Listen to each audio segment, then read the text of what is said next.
Like everything else in the company, WWE's power structure is starting to look precarious. Recent reports have seemingly confirmed something that has been rumoured for years, that Triple H, Vince McMahon's heir apparent, is upset with his father-in-law over main roster creative. Earlier this year, Hunter spoke of reframing the idea that NXT is below Raw and SmackDown, noting that his pet project was a travelling live brand itself. Now, it looks increasingly like this was simply a case of the game finding a coping mechanism within a thoroughly broken system.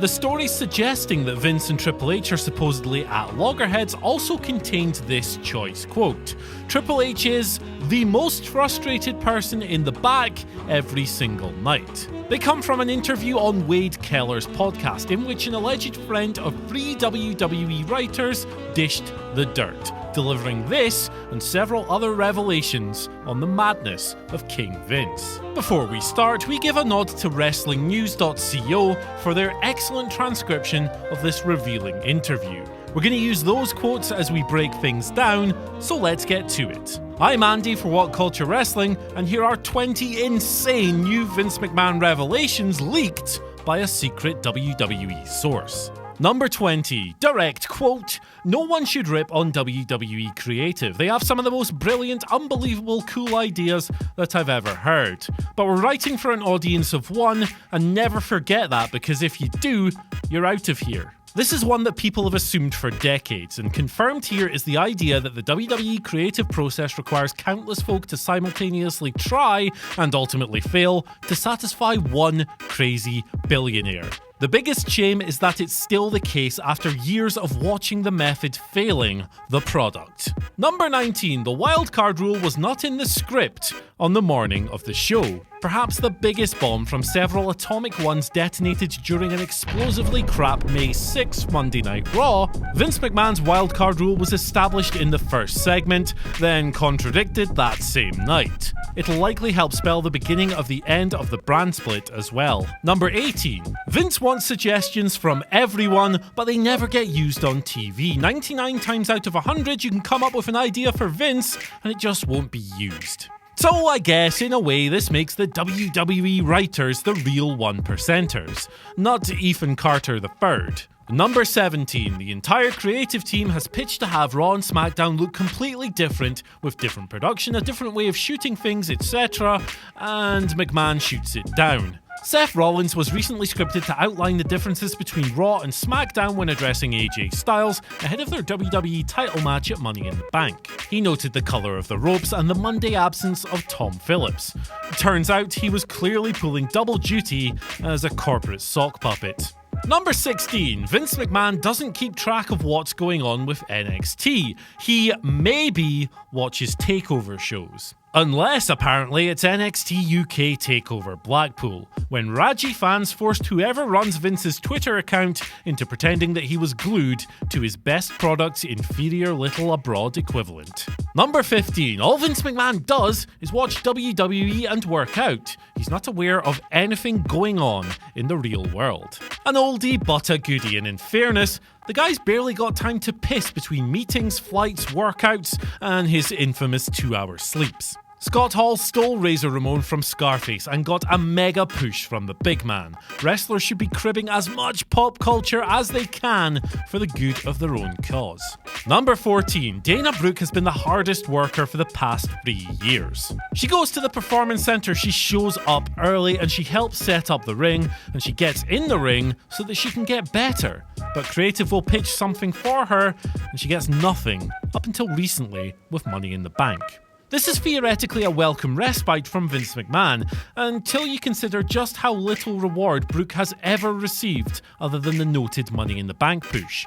As Zack Ryder and countless others will attest to, being the model employee will only serve you well if the employers want you in the first place. Number 13, it's such a toxic atmosphere, and it's all because of one person. This is unsurprising considering the elements upon which WWE was built, but hugely disappointing considering the culture promoted by the cleaner corporate vision presented by Stephanie McMahon and Triple H. This reeks of the worst of Vince McMahon, even when it it doesn't escape out on television like one of Natalia's worst farts. Number 12, some of the writers think that Road Dogg will eventually end up in AEW. We note that Road Dogg is currently on hiatus from WWE and there's currently no word on when he will be back or what he would be doing if he does indeed return. Often a hate figure among fans when SmackDown dips in quality, recent weeks show that the blue brand needed Brian James probably more than anyone knew. His apparent alienation may be yet another key component in the discontent between Triple H, who's his boy, and Big Vince. Number 11. Ideas never pan out as originally planned because writers will come up with stuff and then Vince loses interest after a week or two. Mojo Rowley was used as an example here, and while he's back on TV at the moment, it was as though he'd suddenly vanished just a few weeks removed from a reimagining of him as a lost soul. And this sudden disappearance had Vince McMahon's carelessness all over it.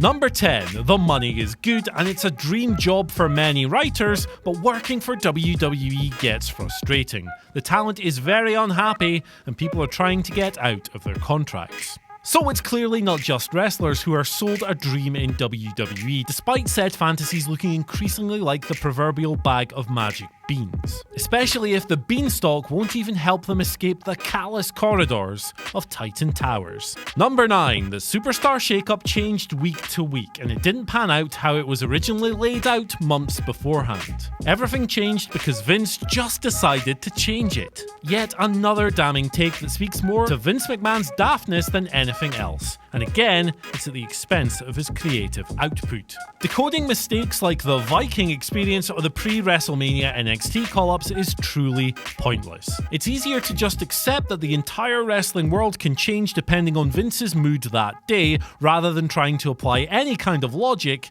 to what the crazy man does. Number 8. The Firefly Funhouse stuff is all Bray Wyatt's idea. Bray is described as, and I quote, an absolute genius, and he helps other wrestlers with their promos. Quote, he's one of the best guys in the locker room. Long credited for his supposed wisdom and genius before this, it's good to hear Wyatt getting some praise here. It's no shock that his recent run has been so welcomed by many inside and outside of the pro wrestling business. There are clearly many people that still want to see Bray's darkness shine. Number 7. Direct quote, we're all working for Deana Warrior, and it's really awkward. It's awkward enough listening to a carefully scripted stunt mouthpiece talk about her problematic husband's supposed power of positivity, all for bizarre PR. So how can trained, experienced writers be expected to receive Warrior as a brand new boss? Is destrosity a word, Deana? Your fella certainly thought it was.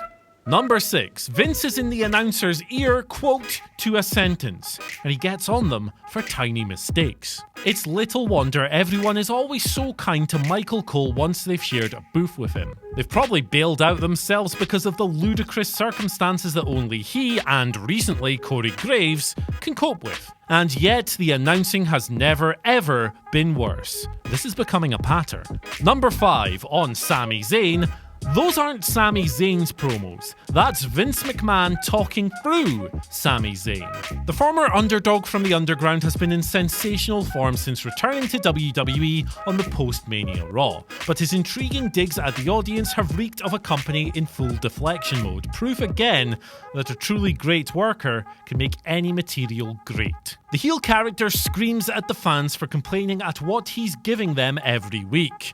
The heel character is not Sami Zayn. Number 4. When Neville walked out, there was a crazy shouting match and he flipped out on Vince McMahon, and that was the last time anyone saw him. The writers praised Neville for being so easy to work with. Proof, if ever it were needed, that Neville was driven to distraction by relentless mistreatment during his final months with WWE. It's a wonder that the rechristened bastard didn't deck his IRL equivalent for chopping his match off of the WrestleMania 33 DVD before chewing him out for his wanton destruction of a division that the jumping Geordie had grafted hard to build. Number 3, the entire Usos vs Revival storyline was being done just because Vince thinks it's funny.